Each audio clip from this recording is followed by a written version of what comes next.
When most people play The Sims, they usually fill the role of God, tailoring and fine-tuning the lives of their little computer people exactly as they see fit. But I've decided to go in the complete opposite direction for this video. This is the Simerson family: Joe, Jan, their son Josh, and Joe's mom Granny. And aside from taking care of a few basic necessities like getting Joe a job and making sure the bills are paid, I'll primarily be acting as a passive observer, with the family free to do as they please, as dictated by the whims of their 20-year-old AI. Although it doesn't take long for that artificial intelligence to show some of its limitations, this is when I quickly decide that even though I won't be telling my Sims what to do, I'm still allowed to tell them to stop doing something, as Sims in The Sims 2 have a bad habit of compulsively fixating on one task if left unattended. Almost immediately, Granny would emerge as the MVP and Josh's primary caretaker, although her maternal instincts were clearly a little rusty by this point.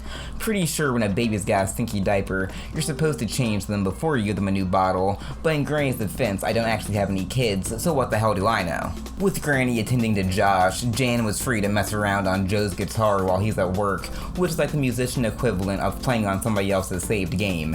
When Joe returns home, he brings news of a promotion and a nice little bonus along with him. Jan even has the presence of mind to make a serving of mac and cheese for the whole family, although she's the only one who actually bothered to have a bowl. And what better way to celebrate your new promotion than being woken up in the middle of the night and forced to change a dirty diaper? After skipping out on the mac and cheese when it was fresh, Granny decides it's more appetizing now that it's spoiled and covered in flies and starts chowing down. Thankfully, Jan cleans up the rest to keep anybody else from making the same mistake. Josh then wakes up from his latest nap, but as there's nobody in the room, he's just left to whine in his crib for a few hours. Granted, as all of his moods are fairly satisfied, this could have just been a strategic ploy by all the adults, so they didn't have to deal with him. Eventually, Jan lets him out, and to her credit, she does try to potty train him, but nobody ever thinks to empty out his little toilet, so that's as far as that goes. The family also sometimes forgets to give Josh a fresh bottle, so he's occasionally forced to drink from some of the spoiled, discarded ones that are lying around, but I'm sure Granny would say that's just a great way to build character. Still, despite a few cases of borderline child neglect, the first day went far smoother than I'd anticipated.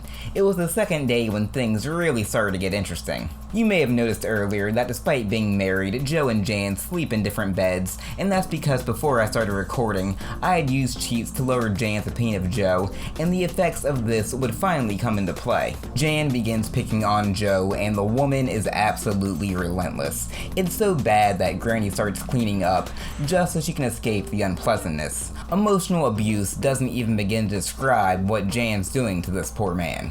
Thankfully for Joe, he manages to get some relief as Jan leaves him alone to do some actual parenting, leaving her husband with a moment of peace to reflect upon his life. Ironically though, it's Jan who would suffer a mental breakdown and require a visit from the shrink following these marital issues. And now I'm wondering what percentage of therapy consists of narcissists just bitching about problems that they created. In fact, this whole episode would trigger a downward spiral for Jan. She was on the brink of starvation, but too lazy to make any actual food, instead opting to just hang out at the bar, drinking incessantly. To her credit though, the alcohol does apparently contain just enough nutrients to keep her alive, although things aren't looking too good when she finds herself caught in a loop where she's constantly going to bed, only to wake up and complain about how much she stinks. And while all this is going on, little Josh is absolutely losing his mind because he's locked in his crib and nobody seems to care.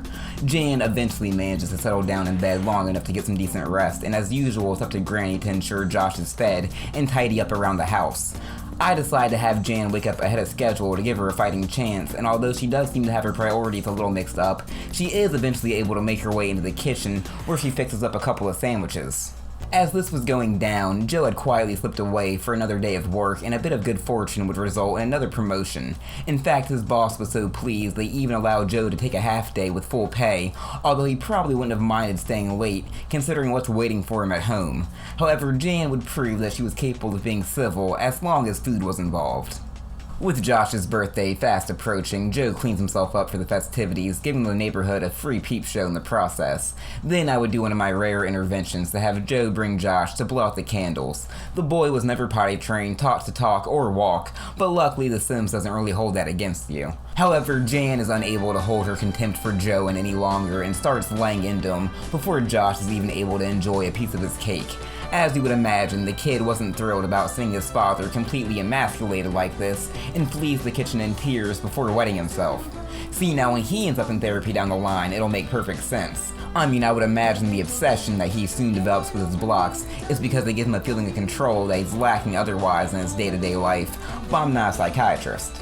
Following the birthday incident, Joe also seems to make a conscious attempt to stay occupied, as keeping busy is the only consistent way to avoid Jan's wrath. He's even able to catch her off guard on a few occasions to sneak in some cordial conversations, and seems determined to thaw her cold, icy heart. Of course, considering that Jan is willing to starve herself just to bully Joe, it wouldn't be easy, and there were bound to be a few setbacks. One of my favorite was during dinner, when everything seemed to be going great, only for Jan to suddenly snap on Joe without any provocation.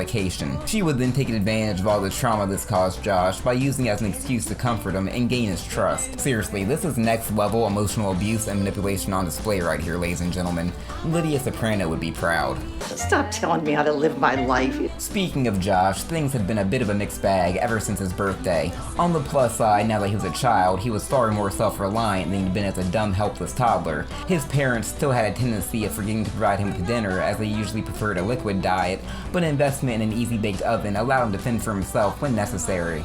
Although he wouldn't prove to be a natural cook, and his habit of eating muffins with a fork was deeply unsettling and clearly a sign of his damaged psyche. Granny had also finally gotten around to finishing up a painting she started way back on the first day, freeing up the easel as an outlet for Josh to express all of his pain and grief. On the other hand, though, being a child now meant that he was expected to participate in the farce known as public education, and while he was more than happy to attend its classes, he simply never bothered to do his homework. He'd talk about how important it was, but then we'd get home, he'd just throw another book onto the pile and rot away his brains playing them damn video games. So unsurprisingly, he'd end up flunking out, and the social worker would stop by to read his parents the riot act.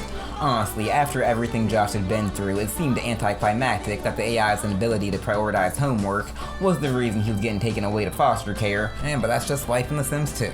Joe and Jan didn't take this too well, so in an attempt to cheer them up, I ended up converting their son's old room into a mahjong parlor, although I would allow them to keep the one painting that Josh had completed as a memento. And while you never want to blame a child for their parents' marriage falling apart, considering how dramatically the relationship between Jan and Joe would improve in the aftermath of losing Josh, it's kinda hard to argue against it in this case. I'll admit though, after Josh was taken, most of the drama had been sucked out of the house. All the adults were pretty good about keeping their needs mostly satisfied, and for some reason I got more chance cards as Joe than I'd ever gotten before, and he kept managing to fail upwards despite lacking most of the required skills, so it's not like money was a concern. I kept playing until Granny died because I made the thumbnail pretty early on in the recording process and I didn't want to be a liar, but watching a loving couple living harmoniously with one another didn't sound that interesting, so I decided to call it there. Honestly, going into this, I'd completely expected everybody to ignore Josh and wasn't even sure if he'd last until his birthday, so this turned out far better than I'd hoped. Anyway, I hope you've enjoyed this video. If you did, leave a like and consider subscribing to the channel. And if you want to see more Sims content, then make sure to let me know down in the comments. As always, thanks for watching.